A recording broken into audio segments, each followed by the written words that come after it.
All right, guys, so this is my first long form video. Let's see how this goes. My YouTube channel is about the carnivore diet. I've been on the carnivore diet for a full year, and today I want to talk about being a carnivore ambassador. Now, a lot of people think that carnivore is just about yourself, it's just about healing your own issues. And of course, in my case, I've cured my lifelong allergies and I've cured my multi-decade joint pain with carnivore. But I believe it's not just about us. Carnivore has been shown to cure essentially every chronic disease, from heart disease to cancer to mental illness, schizophrenia, bipolar, to multiple sclerosis, to kidney disease, and even childhood issues like autism, ADHD. So yeah, it's great that I cured my allergies and my joint pain, but that is just a small issue compared to the fact that carnivore is the panacea. It's the cure for everything. And it's not just about me, it's about my kids and it's about America's kids. Carnivores need to understand that there are special interests like big pharma and big food in foreign governments like China who do not want America to discover the panacea. They don't want you to know the cure for everything because they're profiting off of America being sick and they have an interest in Americans being sick. So we are in the crosshairs. We are targets. We are at war. You have to understand that there is psychological warfare happening trying to trick carnivores into thinking like our diet sucks for some reason, when in fact it's the best. There's been some recent stories of some carnivores adding back in poisons like carbs and plants, and I have no doubt that these special interests have played a role there. They want carnivores to be abandoning the best diet. Just be aware of this.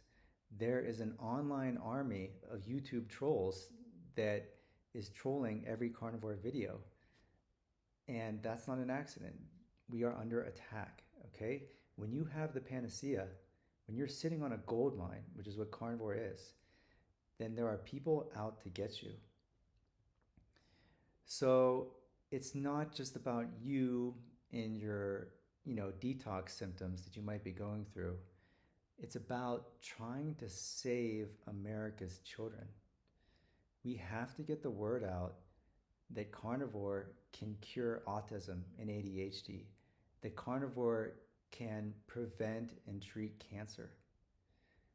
My son, when he was in third grade, had a classmate in third grade with diabetes, and he had another classmate with cancer in third grade, and sadly, that classmate died of cancer.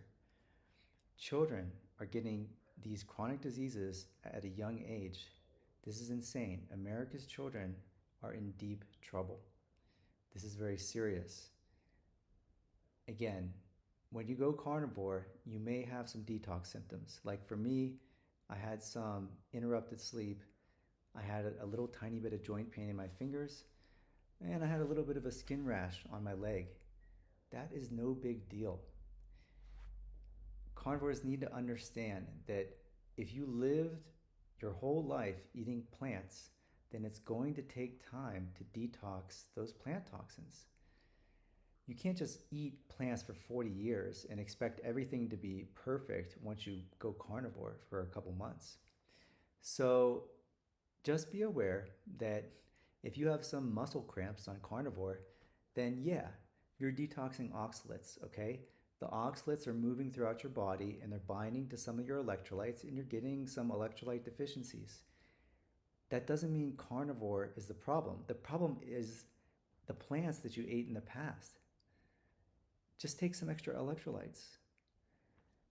Bump up your extra electrolytes to get through the detox. Power through the detox. And rest assured that after you detox your oxalates and other plant toxins, that you'll be fine. Carnivore is the optimal diet for humans. That is not going to change. So the solution is not to add back in the toxins. The solution is to detox your body.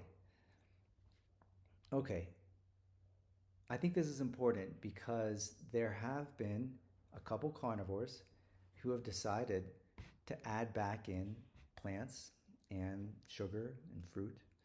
For example, Paul Saladino, right?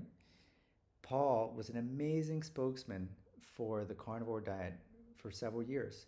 And then he noticed he was having symptoms like muscle cramps and trouble sleeping. Exactly the things that I'm talking about. Unfortunately, he thought that meant there was a problem with the carnivore diet. No, it is not the carnivore diet. It is a detox process that he was going through. He was likely oxalate dumping, and that was causing electrolyte deficiencies in him. But for the people who truly know about plant toxins, people like Sally Norton, Monique Attinger, Elliot Overton, they will tell you that this is an issue with the fact that you ate plants in the past. It is not an issue with carnivore. And oxalate dumping symptoms get better over time. So, yeah, it's going to suck for a little bit, but it gets better. You have to power through it. You have to try to give your body the electrolytes that it needs to detox the oxalates. Take your calcium supplements, take your magnesium, take your potassium, take the citrate, right? Paul Saladino, in my opinion, made a huge mistake by adding back in fruits into his diet. Fruits have toxins. Fructose is a toxin. It causes fatty liver disease. It causes Alzheimer's. Fruits have oxalates, right? So now he's just adding to his oxalate load. Okay, my point is that you have to be a carnivore ambassador. It's not just about you. It's not just about your little detox symptoms, like whatever that I've had a couple detox symptoms, like a little skin rash or something. That's no big deal. The point is that there are special interests that are trying to discredit the carnivore diet. And you have to fight against those special interests to save America's children. Because America's children are being fed garbage in their school lunches. They're being fed high carb, ultra processed foods. And unless we get the word out to our government, like RFK's team, that we want carnivore lunches in schools, then the kids will keep getting poisoned every day. So I strongly urge my fellow carnivores to think at a higher level. Don't just think about yourself. Think about America's children. I have kids. They're young. They're elementary school age. And I see their classmates are deeply struggling with their health. We have diabetes in elementary school right now. It's a big deal. And these children are being set up for a lifelong of health problems. And, our government pays attention. And if they hear that, oh, carnivore diet doesn't work, right? Then they'll be like, oh yeah, we can just keep the school lunches as they are. Just keep feeding them candy, right? But if we have a unified front where we say, no, we demand that school lunches have carnivore foods in them, then we put pressure on RFK's team to fix the school lunches and make them healthy and save our children. So please recognize that we are at war. There are special interests fighting us. This is psychological warfare. It's not just about, oh, muscle cramps because you're electrolyte deficient or something. Take more electrolytes, okay? Get past your muscle cramps. Those aren't a big deal. You have to recognize that we have an opportunity to cure autism in children with the carnivore diet. That's a big deal. Recognize the opportunity. This is the panacea. We are sitting on a gold mine. Please understand that we are fighting a war and we need your help. I need your help so that we can help save our children. Thank you.